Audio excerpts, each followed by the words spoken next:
Yeah, the good thing about slow mornings and hunting out of ground blind is you can take the time and play with some of your toys. I know a lot of people frown on the box call and don't get real excited. They think they have to do it with a mouth call, and that's fine. But there's a lot of fine American craftsmanship in some of these rascals. Al Shoemaker from Virginia. Look at the checkering in that rascal.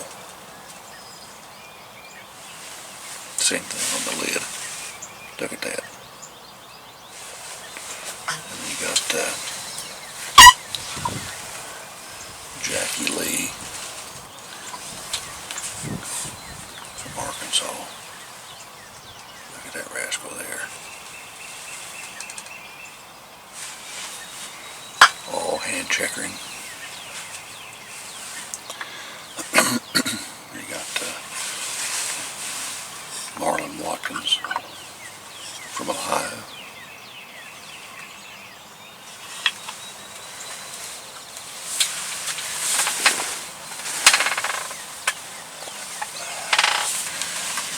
One of my favorites here. There's a preacher man, Jody Harrison. Look at that. Snakewood or walnut. Preacher man's from North Carolina.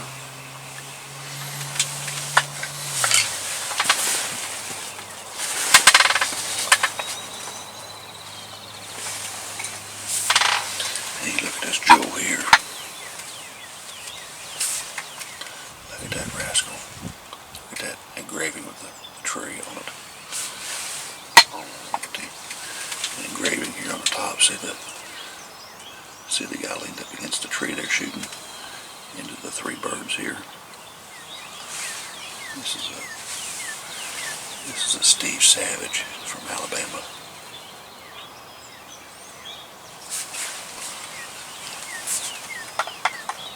Don't get me wrong, I like a lot of different calls, a whole variety of pot calls. I was working a Baduke and Crystal there earlier from Nathan Taylor, but you know, it's nice to have those birds come storm trooping in right off the roost. But sometimes it's nice to have a slower morning where a fella can sit back and relax and divvy into his toy chest here. Get to play some of his turkey calls. Kind of reminds a fella what it's all about sometimes.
got these hens we've been working over here for just last 15-20 minutes.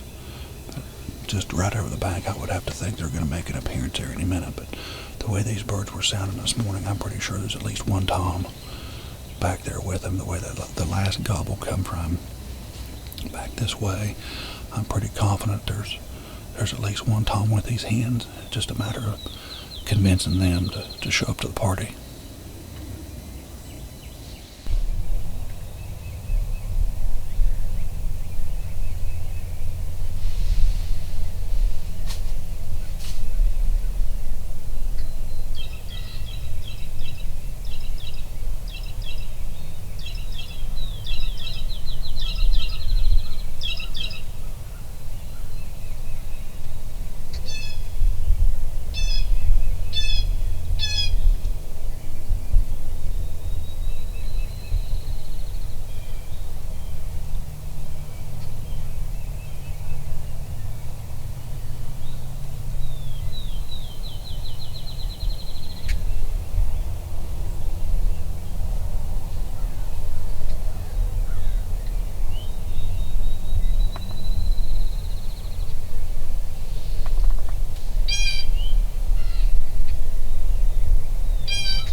That sure changed quickly.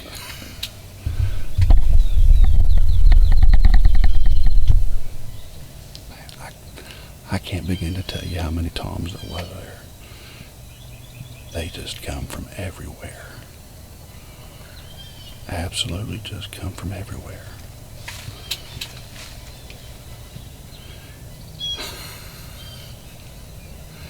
Good Lord.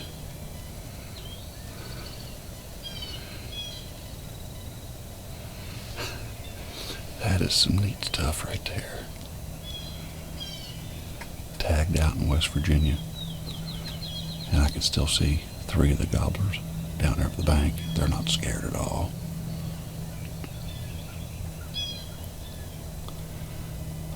It's the craziest thing I've ever seen. 4 or 5 different toms come over this side. Another one here, I could hear him drumming and spitting close to the blind here. I don't know which one I shot. I have no idea. But, man, what a neat morning. What a wonderful morning. I just wish April was here with me. We could have doubled pretty easy. She had to work here this morning, but man, just a good morning. Daggone, it's unbelievable. Well, check West Virginia off the list, guys. It's on to Ohio, and Kansas, and Nebraska. Game over. Well, folks, this brings an end to the West Virginia gobbler season for me, unfortunately. And as much as I struggled earlier in the week, I was finally able to pull it together and get a couple birds to volunteer and cooperate. And this was truly a joint effort, and that probably was one of the most rewarding hunts I've been on in a while. And it, they didn't come in right off the roost, and it gave me an opportunity to kind of work some of these various calls that I love to play. And I've really grown to appreciate the different call manufacturers and the different styles of calls throughout the year. We finished up with a Nathan Taylor red slate from Higher Calling to kind of close the deal, seal the deal there with some purrs and clucks and soft yelps as they were getting a little bit closer. But earlier in the morning, they were working a variety of boxes. We had a Steve Savage walnut, we had a Marlon Watkins, we had a Jackie Lee, and we had a Preacher Man. And we just kind of bounced back and forth to get kind of take their temperature and get a feel for what they really wanted here this morning. And just be quite honest with you, they responded well to all of them. Of course, when they saw the Dave Smith decoys there at the end, it was lights out, and we were just covered up with turkeys. So fortunately, we was able to pull it together. And we're going to move on to the state of Ohio here next week, and then Nathan and I will be heading to Kansas and Nebraska to try to work on our slams there independently. It'll be my first one. I think it'd be maybe his third slam, but nonetheless, it's been a good spring. Part of me hates to see it come to an end, but it is coming to an end. So thanks for watching today. We had a good time.